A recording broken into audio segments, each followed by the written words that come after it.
They called themselves gods. Humans disagreed. Part 1.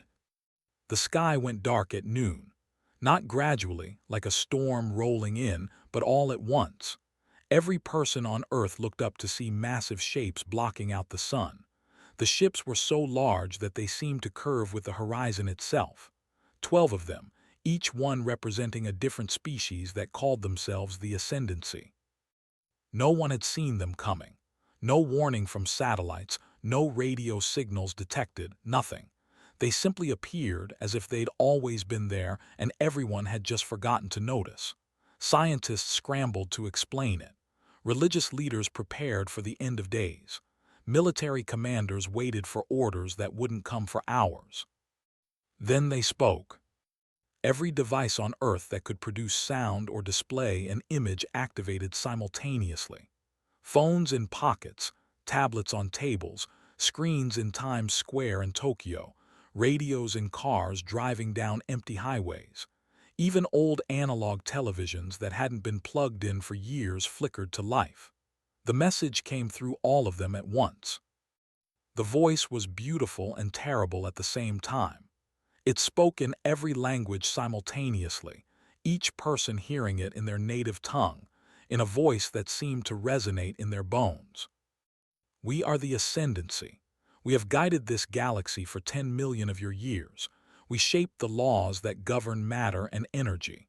We planted the seeds of life on 10,000 worlds and watched them grow.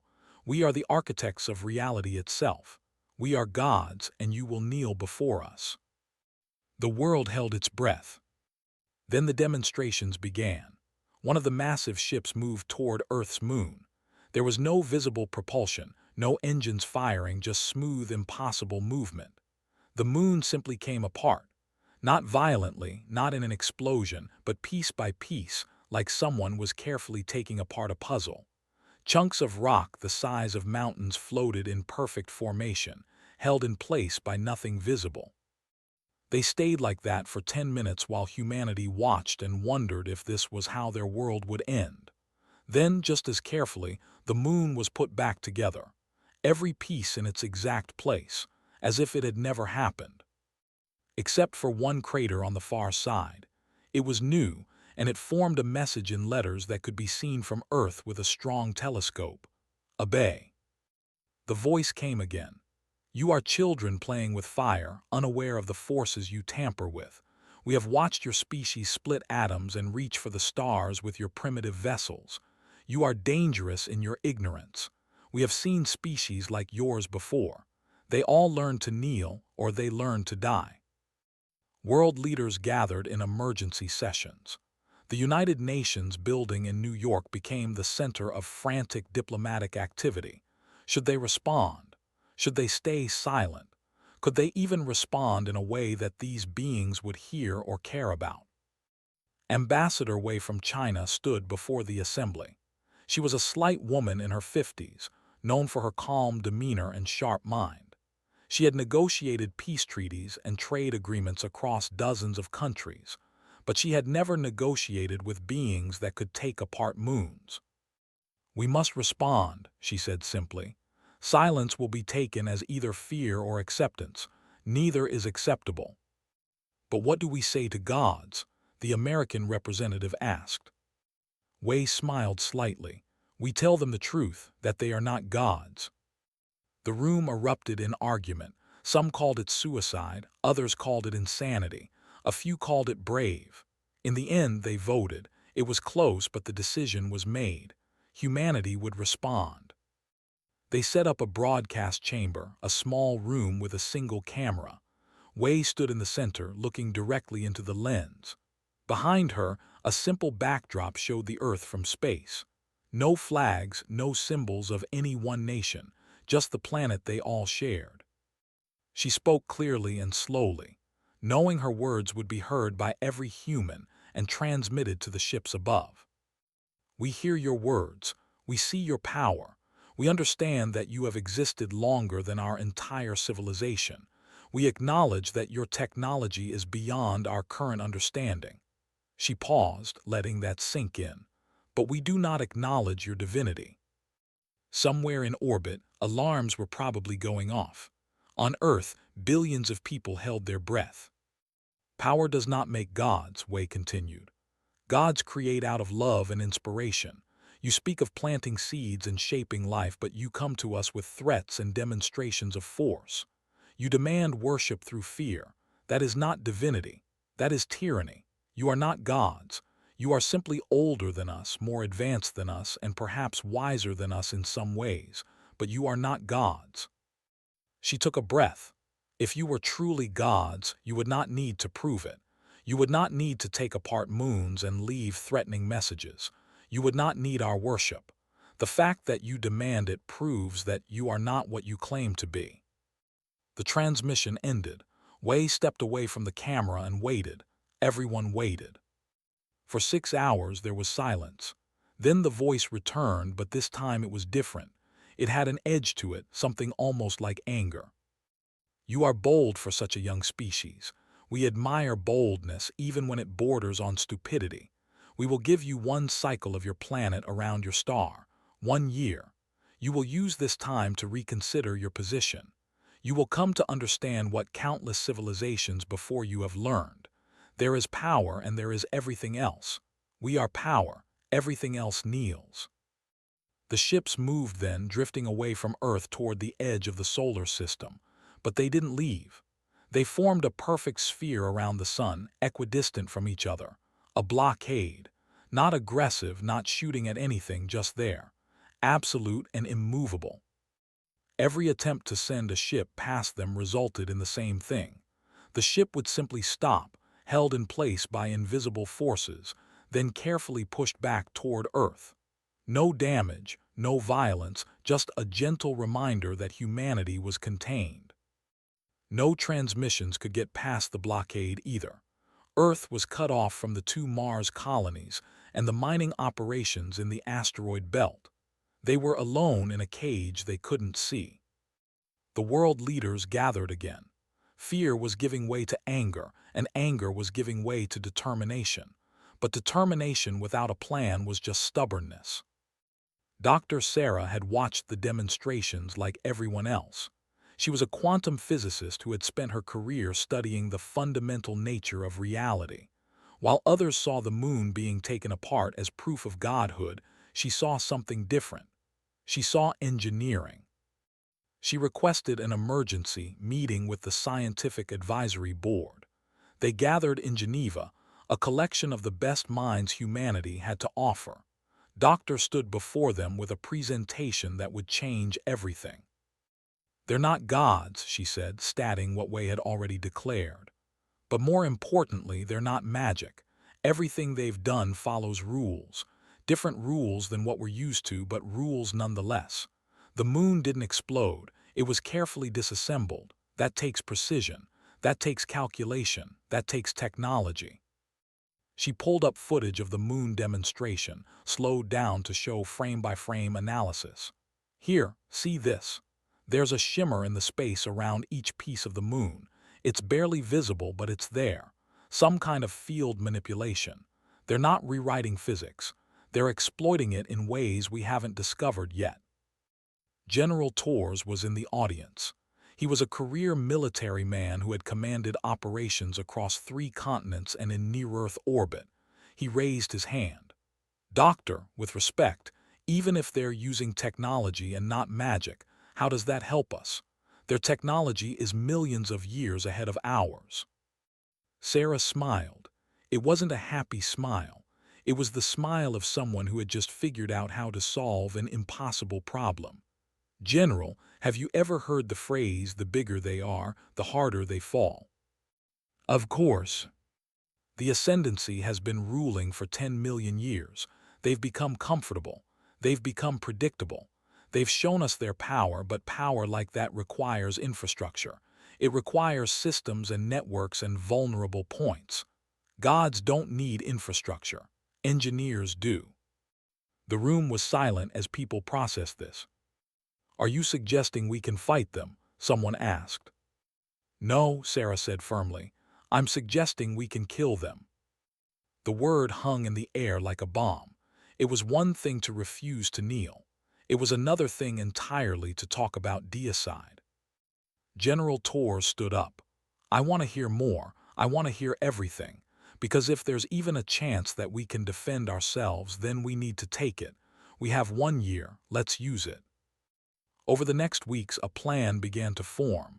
It was insane. It was desperate. It would require sacrifice on a scale that humanity hadn't seen since the worst wars of their history.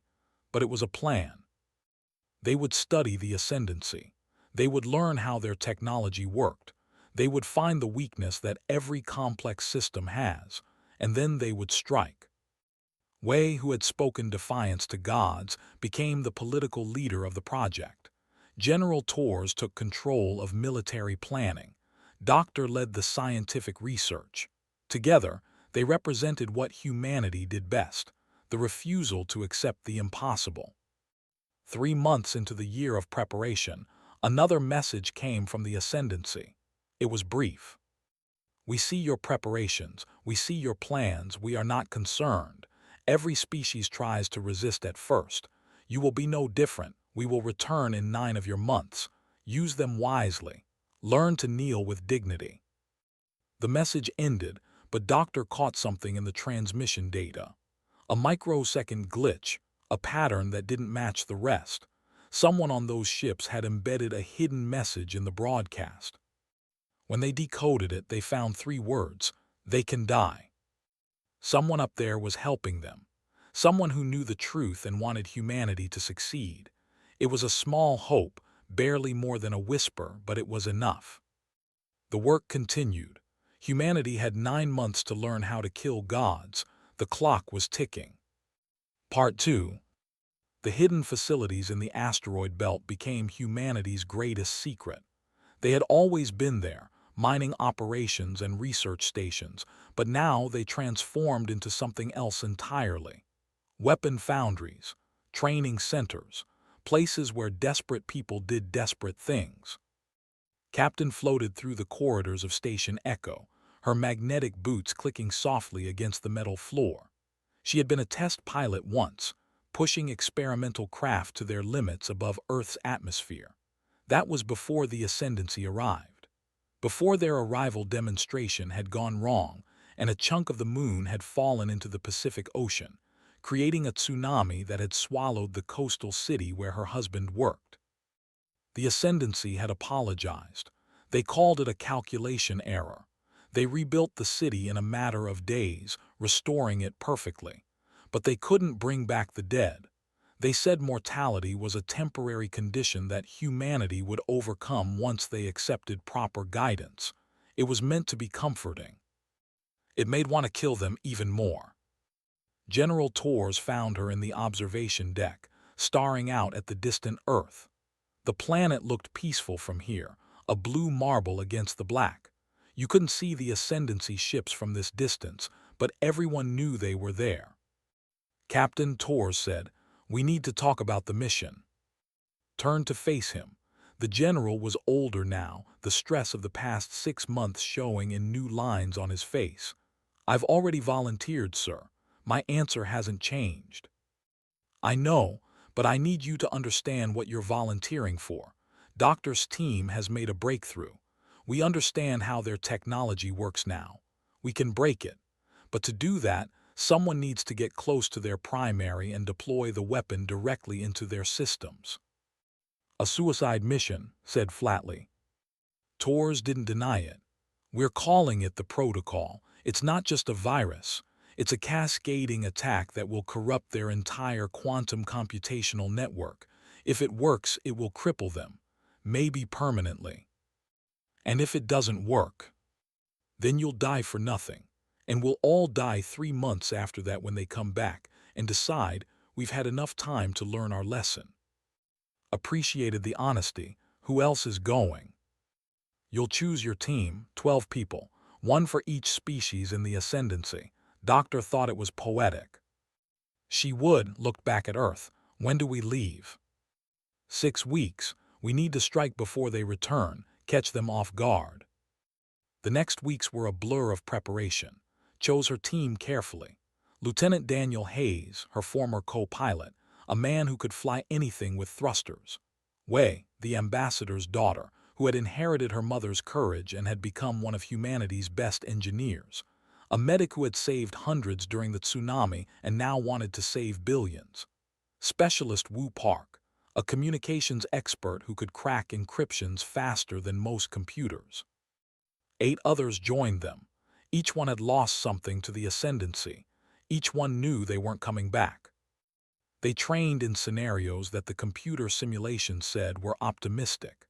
The ascendancy was a structure 500 kilometers long, filled with technology humanity barely understood and defenses they couldn't fully predict. Getting inside would be hard. Surviving long enough to deploy the weapon would be harder. Getting out was statistically impossible. "Then we don't plan to get out," told her team during one briefing. "We plan to succeed. That's the mission. That's the only mission." No one argued. Doctor visited them a week before launch.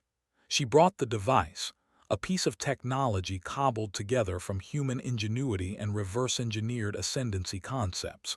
It was surprisingly small, no bigger than a briefcase. "This represents everything we've learned," Sarah explained, handling it carefully.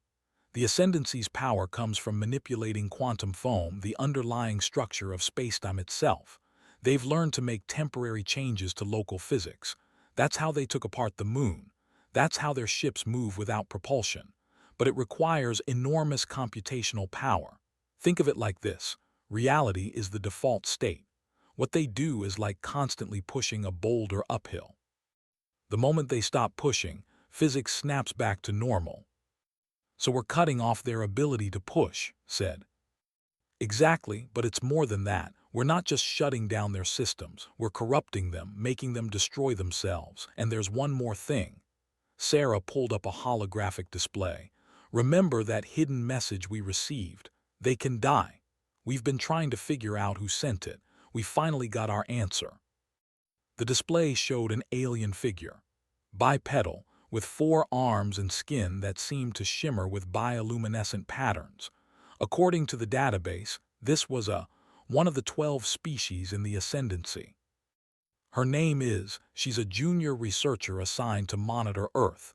She's been sending us information, carefully, in ways that won't be detected by her superiors. She sent us something 2 days ago. Access codes to Archon's personal, the main one. The one that contains the primary quantum computational array." "Why would she betray her own people?" Hayes asked. Sarah smiled sadly. "I asked her that. She sent back one sentence, 'Because you reminded me of what we used to be before we forgot how to dream.'" The weight of those words settled over the room. Somewhere up there, among the beings who called themselves gods, was someone who believed in humanity enough to commit treason. "There's a warning, though," Sarah continued. "Says knows we're planning something. He wants us to try. He wants to prove that resistance is futile by crushing us completely. It's a trap." "Then we spring the trap," said, "and we make sure it closes on him instead of us." The human fleet launched 3 weeks before the Ascendancy's deadline. Every vessel humanity had was thrown into the void. Military ships, civilian craft retrofitted with weapons, even cargo haulers with armor welded to their hulls. Admiral Torres commanded the fleet from the UNSV Defiance, a warship built in secret over the past year. They emerged from Earth's shadow and burned hard toward the Ascendancy blockade. The plan was simple: create chaos. Make the Ascendancy focus on the fleet whilst teams slip through in a stealth ship based on captured technology. The stealth ship was called Hope. It was a name that felt both optimistic and desperate. It barely worked. The stealth systems flickered in and out, and the engines made concerning noises every time they fired. But it was the best humanity could build in 6 months. Watched from Hope's cockpit as the fleet engaged the Ascendancy. It wasn't a battle. It was a slaughter. Human ships exploded in bursts of light as Ascendancy weapons unmade them at the molecular level. But every ship that died bought them seconds. Seconds for Hope to drift closer to using the debris field as cover. "They're dying for us," Park whispered, watching the tactical display. They're dying for Earth, corrected. We're just the delivery system. Don't waste their sacrifice. Focus on the mission. Hope followed coordinates to a maintenance aperture on the surface. The opening was only 50 meters wide, tiny compared to the massive structure, but big enough. They slipped inside like a parasite entering a host. The interior of the was beautiful in a way that made skin crawl. Every surface was perfect. Walls that seemed to be made of light and mathematics. Gravity that shifted depending on where you stood. Spaces that seemed larger on the inside than the outside. It was like walking through a dream designed by beings who had forgotten what it meant to be real. They encountered the client species almost immediately. These were aliens from species the Ascendancy had conquered generations ago. They wore robes that glowed with soft light and carried weapons that didn't look like weapons at all. When they saw the humans, they attacked with religious fervor. "Heretics!" One of them shouted in a language the human translators barely understood. "You defile the sacred halls." The firefight was brief and brutal. Wei took a hit that burned through her suit's shoulder, patched it while they moved, fingers working fast against a countdown that was measured in hours, not days. They lost 2 team members in that first encounter, specialists an hour, cut down by weapons that turned their bodies to ash. The team didn't stop, couldn't stop. They moved deeper into following the map had provided. The map led them through chambers that geometry, past viewing windows that showed impossible vistas, other dimensions bleeding through into normal space, past rooms where aliens worked on projects humanity couldn't begin to understand, past all of it, toward the heart of the ship, toward the central computational core. They lost 3 more team members fighting through the automated defenses. Lieutenant Hayes took a blast meant for and went down with a smile on his face. "Tell my daughter," he managed before the light left his eyes. "Tell her I did something that mattered." 5 of them reached the core. Wei, Park, and Specialist. They stood before a chamber that seemed to contain a miniature galaxy, swirling with light and data and power beyond measure. Archon was waiting for them. The Ascendancy leader was tall and elegant, his form shifting between solid and translucent. He looked at the humans with something that might have been respect or might have been pity. "You made it farther than I expected," he said. His voice was the same one that had spoken to all of Earth. "I am genuinely impressed, but you must know this is pointless. Even if you deploy your weapon, we will adapt. We have overcome greater threats than you can imagine. We have survived the death of galaxies." Raised the device. "Maybe, but you're about to survive one more thing, us." Laughed. It wasn't a cruel laugh, but it was tired, ancient. "Do you want to know the truth? We were like you once. Young, defiant, refusing to accept the rule of those who came before. We overthrew the previous gods of this galaxy. We became what we destroyed. And one day, if you survive, you will do the same. Power corrupts. Divinity isolates. You think you're fighting tyranny. You're just fighting time." "Maybe," said again. "But we're going to fight it anyway. That's what humans do." She activated the protocol. Part 3. The device didn't explode or flash with light. It simply hummed, a sound that seemed to resonate with frequencies that shouldn't exist. The miniature galaxy in the chamber flickered. Once. Twice. Then it started to collapse. But the protocol was more than Doctor had told them. More than a virus or an attack. It was a broadcast. Using the access codes had provided, it hijacked the Ascendancy's entire quantum network. Every client species, every vassal world, every across 10,000 star systems received the same transmission simultaneously. Complete schematics of Ascendancy technology, proof of their mortality, documentation of every civilization they had crushed beneath the banner of divine right. The truth, delivered in an unstoppable wave of data that no amount of censorship could contain. In the chamber's form flickered like a hologram losing power. "What have you done?" His voice was no longer beautiful. It was afraid. We called your bluff, said. You claimed godhood, but you needed to believe it. Now they know the truth. You're just people. Old, powerful people, but people die. The shuddered. Gravity failed in sections, then reversed, then failed again. The perfect geometric surfaces cracked and bled light. Alarms screamed in frequencies that human ears couldn't properly process. The computational array was eating itself, spreading the corruption like a disease through every system. You've killed us all, said. This ship contains 10,000 souls. The client species, the workers, the believers. They will die when this ship falls apart. I know, said quietly, and I'm sorry for them, but you chose to bring them to war. You chose to threaten Earth. This is what war costs.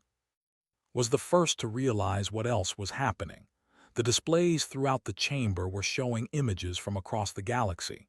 Client species stations broadcasting messages of rebellion. Vassal worlds declaring independence. The Ascendancy's empire wasn't just losing a ship, it was losing everything. It's working, breathed. The whole system is collapsing. Of course it is, Wei said, her voice tight with pain from her wound. That's what happens when you build your civilization on a lie. Eventually, someone tells the truth. Outside the battle had stopped. The Ascendancy fleet was pulling back in disarray. Their weapons had stopped firing. Their ships were just floating, powerless, as their quantum systems failed one by one. The human fleet, what was left of it, held formation and waited. Appeared in the chamber. She materialized from a hidden door, her bioluminescent patterns flickering with distress. She looked then at the humans, then at the collapsing core. I didn't think you'd actually do it, she said. I hoped, but I didn't believe. You magnificent, terrifying children. Why did you help us? Asked. Because I remembered, said simply. I'm old. Not as old as, but old enough to remember the stories my ancestors told. Before we became the Ascendancy, we were explorers, dreamers. We reached for the stars because we wanted to see what was out there. Then we found the previous rulers and we fought them and we won. And somewhere in the winning we forgot why we fought. We became them. She looked at. You reminded me of what we lost. The courage to stand against impossible odds, not because you expect to win, but because it's right. The shook harder. Structural beams were collapsing. The chamber started to depressurize. You need to leave, said. He sounded different now, resigned, maybe even at peace. Take them to an escape pod, let them go home. There isn't time, said. The ship is coming apart too fast. The escape pods won't launch without computational support. The 5 humans looked at each other. They had known this was how it would end.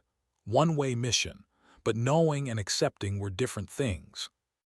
Hey, Park said suddenly. Anyone want to hear a joke? Now asked. Especially now. What did the human say to the god? What? Wei asked, playing along despite everything. See you in hell and I'm driving. They laughed. In a collapsing, surrounded by dying gods, 5 humans laughed at a terrible joke. It was absurd and perfect and exactly what they needed. Opened a final transmission to Earth. The quantum disruption was complete enough that she could punch through the blockade. Her voice would reach home. This is Captain to Earth Command. Protocol was successful. The Ascendancy is broken. Their empire is falling. The blockade is failing. You're free. She paused, choosing her next words carefully. We're not coming home, but that's okay. We didn't do this to be heroes. We did this because someone had to stand up and say no. Because someone had to prove that power doesn't make right. Tell our families we loved them. Tell our children that sometimes the right choice is the hard one. Tell them that we died free, and that matters. The transmission ended. This reactor core went critical. The explosion was visible from Earth, a new star that burned bright for 3 seconds before fatting. 5 humans and 2 aliens died in that light. But their deaths meant something. The Ascendancy fleet scattered. Without their computational network, they were stranded in human space with failing systems and no way to coordinate. Admiral Torres offered them terms. Surrender peacefully, and humanity would help them repair their ships enough to limp home, fight, and the human fleet would finish what they had started. They surrendered. In the weeks that followed, the galaxy transformed. Client species everywhere rose up, some peacefully, some violently. The Ascendancy's carefully constructed empire of worship and fear crumbled like a sand castle in a tide. Some of the Ascendancy's member species tried to maintain control. Others accepted the change with grace. There were among the latter. Final transmission, sent seconds before her death, had been a full confession. She explained everything to her people, why she had helped humanity, what the Ascendancy had become, how they had lost their way. Her people listened. Many agreed. A civil war was avoided barely. Earth mourned its dead. 12 names were added to a memorial that grew longer every day. Captain and her team, Admiral Tors and the thousands who had flown into battle knowing it was suicide. Ambassador Wei, who had died of a heart attack when she learned her daughter wouldn't be coming home. But Earth didn't mourn in submission. They mourned with determination. Doctor led the effort to understand and adapt the Ascendancy technology that they had revealed. The schematics were complex, but humanity had always been good at reverse engineering things they didn't fully understand. Within a year, human ships were using basic quantum foam manipulation. Within 5 years, they were exploring beyond their solar system with proper FTL drives. The galaxy had changed. The old order was gone. Chaos reigned in many sectors as former vassal species fought for territory or tried to fill the power vacuum the Ascendancy had left. Some looked to humanity for guidance, having seen them defeat gods. Humanity refused. "We didn't fight to become the next empire," the new Secretary General said in an address to the United Nations.